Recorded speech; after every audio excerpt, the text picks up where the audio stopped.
Welcome to my mess that is me sorting through my books. Is it okay? No. Of course it's not. How's that? I should do this before, but I never do. It's kind of just part of the fun. I just ordered myself a coffee, and I wanted to film something a little bit lighter today because I talk a lot about how I lost 50 kilos, and I talk a lot about that process, and it is quite heavy.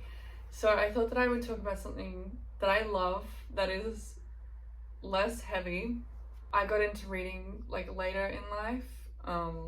All of my family read, and so I've kind of like always watched them read, but it wasn't until 2019 did I pick up the book that got me back into reading, and I haven't been able to stop. I love reading. It is my passion. It led me to writing, which is what I want to do for the rest of my life. Like, ever since I started writing, there hasn't been a single day that's gone past that I don't either write or think about writing. I started reading because I was a little depresso. I was 120 kilos, and there was like a week in 2019 where I was like, F this, F the world. I'm just going to read. I had, where is it? I had Twilight with me. We had like the series just sitting at home. And so I sat down and like I just read these books for like a week and I loved it. Me and my sister, we like watch Twilight just kind of like to make fun of it, but every now and then we don't. We sit down and watch it because we feel like we have to cure us of something. Yeah, it's like Twilight for us is just like a funny thing that we do together. Anyway, read Twilight. And then after Twilight, I started to get into fiction through this book.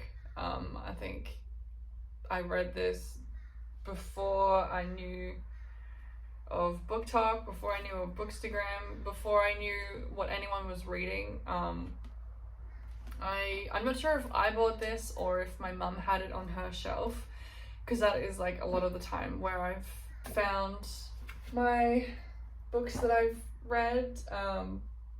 Yeah, and so I read this. I know a lot of people don't like this author, but I really enjoyed this book. I read it over 3 days, and maybe it was just because it was at the start of my reading journey, but yeah, I liked it. It's the only book that I've read of this author, and I also have Verity on my shelf. Next, when I was like 13, I should really put this in. When I was like 13, I read The Hunger Games, and I remember it so well. I still have the first copy of that book, and yeah, I remember we went camping and I brought it with me, and I just sat down in that freaking armchair for hours and I didn't move until it was finished. It was like nighttime. I had like a headlamp on, and I was friggin' reading Hunger Games. I was like obsessed with Peter, and yeah, I'm a Hunger Games girly. So that is a bit of lore. Next, after I read It Ends With Us, I read this. Everyone knows this book. If you don't know this book, are you under a friggin' rock, dude?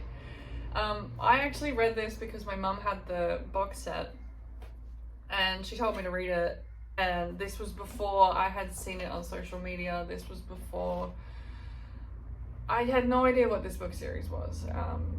I wasn't following any book people at that time. I definitely didn't have Goodreads, and I definitely had never heard of Sarah J Maas, and I read this. I picked it up once, couldn't really get into it. Then I picked it up again and I was like, oh yep, this'll do. And then it was like halfway through when I was reading A Court of Mist and Fury did I make my own reading account on Instagram, and I've just been obsessed with books ever since. After I read A Court of Thorns and Roses series, I read Throne of Glass. This is actually my favorite book of that entire series. I love this book. I am a big fan of Audible, and I read most of, not all of Throne of Glass on Audible.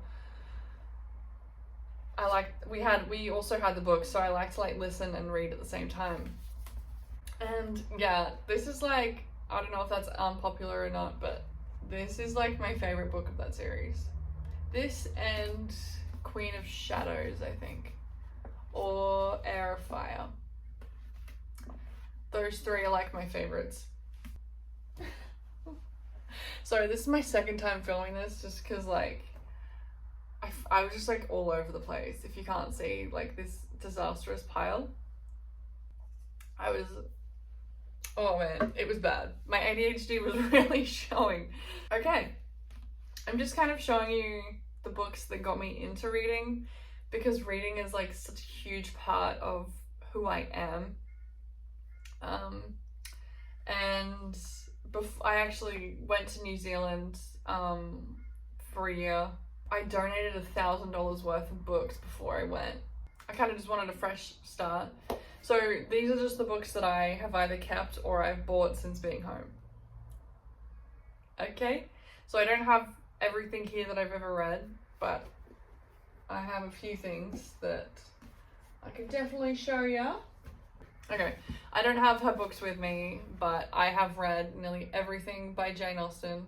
I freaking love Pride and Prejudice. That book is just like, thank you so much, Jane, wherever you are. I know you're in heaven because you have just done us such a big service. Thank you. So, some classics that I've read.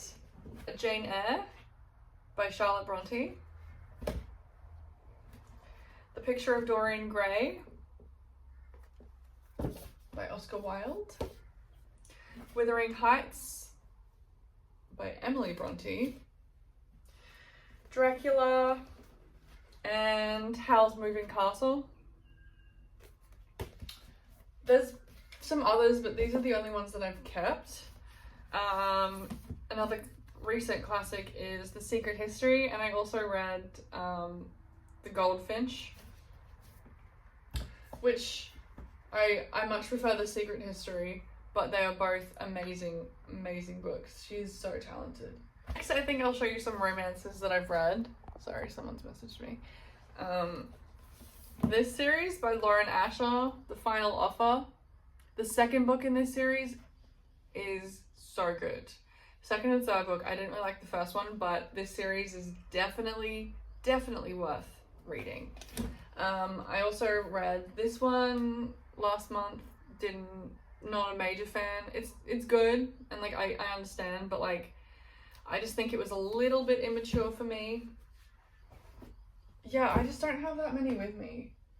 Oh, actually I do have this one. Just for the Summer by Abby Jimenez. It's winter here in Australia, but I know that everyone's reading this overseas right now, and I feel like this would just be the perfect summer read. So I definitely recommend this one. And at the moment, I'm actually reading this book, Heartless by Elsie Silver. Oh god, I just love cowboys.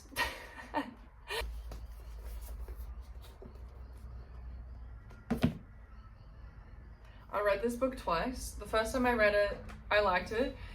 But then someone asked me what it was about, and I kind of came up short, and I was like, there's a centaur, I just came up short. I don't know.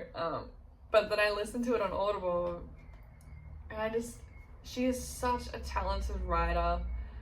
Her words are like poetry. And then I actually haven't read Circe. I've started it, but I haven't finished it, which I could probably say for most of my books. I always pick them up, read the first chapter, and say, I'll get to it when I'm in the mood. But like a guy on YouTube who This is like his favorite book. And I listened to him talk about Circe by Madeline Miller for like 10 minutes straight.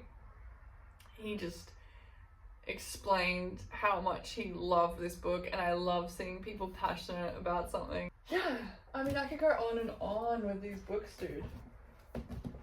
Brandon Sanderson, I haven't read these, but I want to, and I've read his Emperor's Soul novella, and Skyward, his young adult series. I read the first book, but as someone who loves fantasy, and as someone who is a writer and who looks up to Brandon Sanderson and has watched all of his videos on YouTube talking about writing, I would love to get to these books. Haven't read this one, but I want to read more Stephen King books. So funny. If you like British humor, then you'll probably like this book. I love that one. These ones, also so good. Yeah, I love these ones. I wish that I had all my books that I could show you, like, of what I've actually read. But, like, I'm just giving you like a little snapshot into what I'm reading. I'm also reading this one at the moment, Orphan X. And then I also have like a ton on my Kindle. I'll probably sit here for hours and tell you all the books that I've read and talk to you about books, but I think that I'll make a different video on that. So I didn't start reading until later in life. It wasn't until I was like, 2019. How old was I then? I'm 25. It's like 5 years ago. I was like 20. Reading has just become such a major part of my life, and I just don't know how well I would have got through everything that I went through without being able to escape into books. Even though I didn't start reading until a few years ago, like, I read religiously now. It's such an escape. It's just such an amazing feeling to get into a book and just sit there and like be completely consumed by it. You're just so enthralled by the pages that you forget that you're even reading words, and you're just like in another world. Even if it is this world, you're still in someone else's shoes, and it's just such a beautiful hobby. Is this even a hobby for me anymore? I don't know. It's kind of my entire life. I started with a lot of mainstream books, and now I'm kind of getting more into expanding my reading resume and reading a lot more classics. And like, I really want to read Giovanni's Room, The Bluest Eye, The Count of Monte Cristo, a lot of those kind of classics I really want to get into. And then like reading books like this, and kind of sometimes stepping away from just reading romance. It's really fun. It's really fun to like read something that you normally wouldn't read, and so it's kind of like what I'm doing now. So I'm glad that I'm filming this video, because I feel like the last few years have just been getting up to date with everything that I've kind of missed out on. Like, I've read a lot of young adult fantasy series, and I've read a lot of like classics, and now I kind of am at like the base. I feel like I've been reading for years, except I've only just scratched the surface. And we can't read everything over our entire lifespan, but I kind of want to challenge myself to read more. So I think that I'll talk about that in like further videos. I just want to finish this video off by saying that this book, A Court of Silver Flames, yeah, this is everything to me. This isn't even my only copy of this book. I've read this more than 10 times, and it's a big boy, and I've read it more than 10 times. I turn to this book when I need to escape. This book is everything that reading means to me. I sometimes feel like I'm chasing this high. And I think it's mostly just because the main character Nesta, I just see myself in her so much, like, and her experience and her journey, and the love between her and Cassian is just like, oh my god, so good. And I know a lot of people don't like Nesta or don't understand her, and that makes sense. Like, I wouldn't say that a lot of people understand me sometimes, but I feel like if you understand Nesta, you've probably been through a little bit in your life. And yeah, this book is my favorite book. I don't care how many books I read in my lifetime, this book will always be a top 3. I'd have to like really challenge myself to make a top 3, but this is forever gonna be a top 3 for me. Oh, I love it. I don't really know how I would have got through my depression without books. Sometimes I just think, like, what would I have done? I don't know. I feel like I've really found my purpose and through writing, and my passion through reading. I don't know what I would have done if I didn't find books. I could seriously talk about this forever and ever. But for now, thank you for watching, and I will see you in the next one.